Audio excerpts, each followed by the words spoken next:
Baik, kita lanjutkan ikhwan dan akhwat yang rahmatillah subhanahu wa taala tentang fikih Ramadan ya.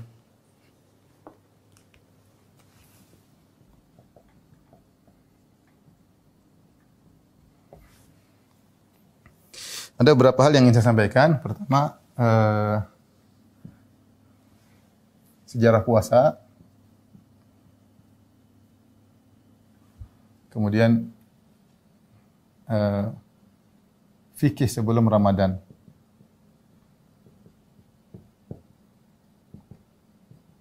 Baru nanti terakhir fikih tentang Ramadan.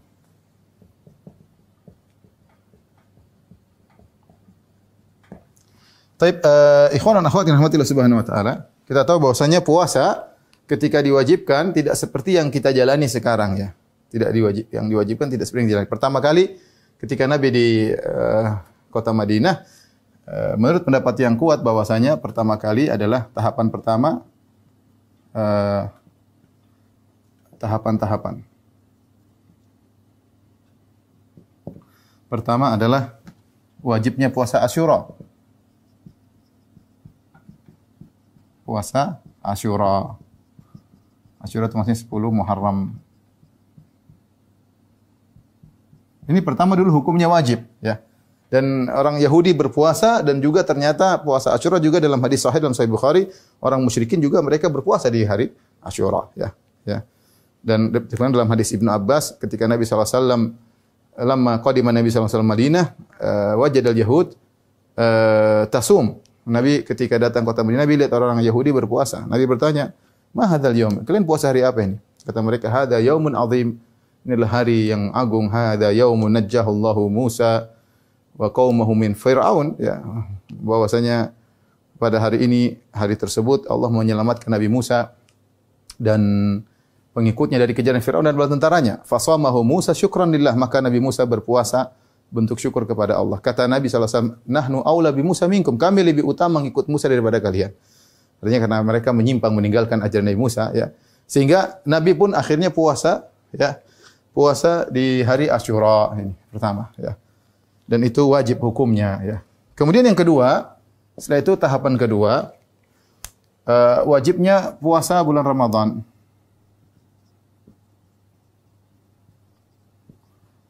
Faman syahida minkum asy-syahra falyasum, dengan turunnya firman Allah Subhanahu wa taala.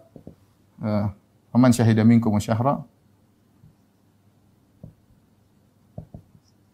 falyasum.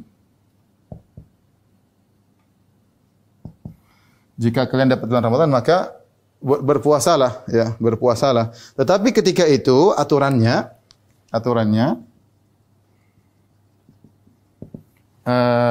batas terakhir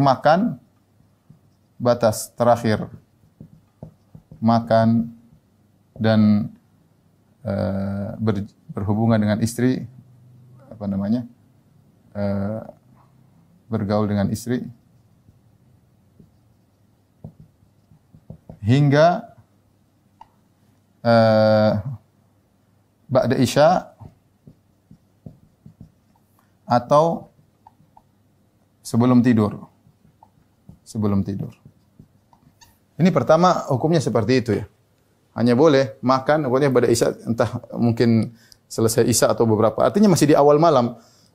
Sudah tidak boleh lagi makan, tidak boleh lagi minum. Jadi sahur bukan sahur, tapi terakhir makan hanya boleh makan misalnya setelah isya, masih di awal malam. Ini pertama kali wajibnya puasa Ramadan berat.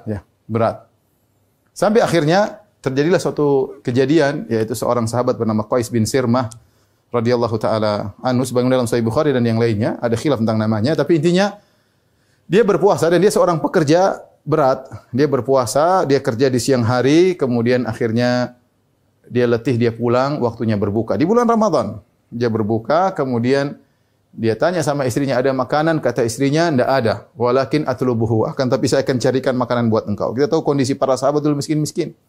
Untuk berbuka aja tidak ada. Dan dia ketika tanya istrinya, ada makanan enggak? Enggak ada. Dia tidak marah-marah ya. Kadang-kadang kita lihat bagaimana para sahabat luar biasa ya. Akhlak mereka sama istri mereka luar biasa ya. Tidak marah-marah ya. Tidak ada, ya sudah.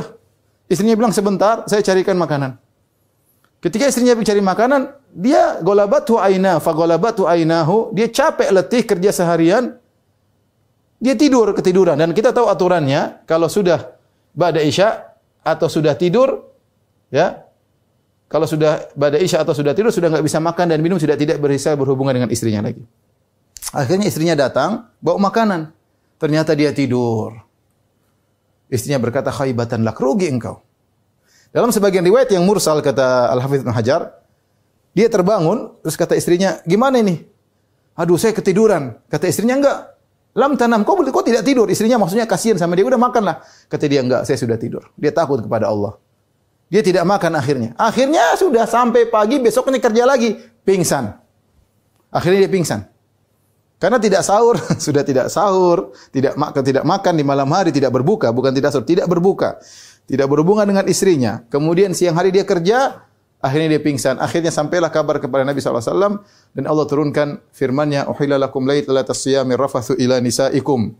Hunna libasul lakum antum libasul lahun." Sampai firman Allah Subhanahu wa taala, "Fal ana bashiruhunna wabtagu ma kataballahu lakum wa kulu washrabu hatta yatabayyana lakumul khaytul abyadu minal khaytil aswadi minal fajr, tsumma atimus siyama ila lail." Maka Allah mengatakan di malam hari, silakan berhubungan istri-istri kalian, makan dan minumlah kalian sampai terbit fajar. Maka berubahlah aturan menjadi tahapan yang sekarang, ya. Ini tahap kedua. Kemudian tahap ketiga adalah yang seperti sekarang.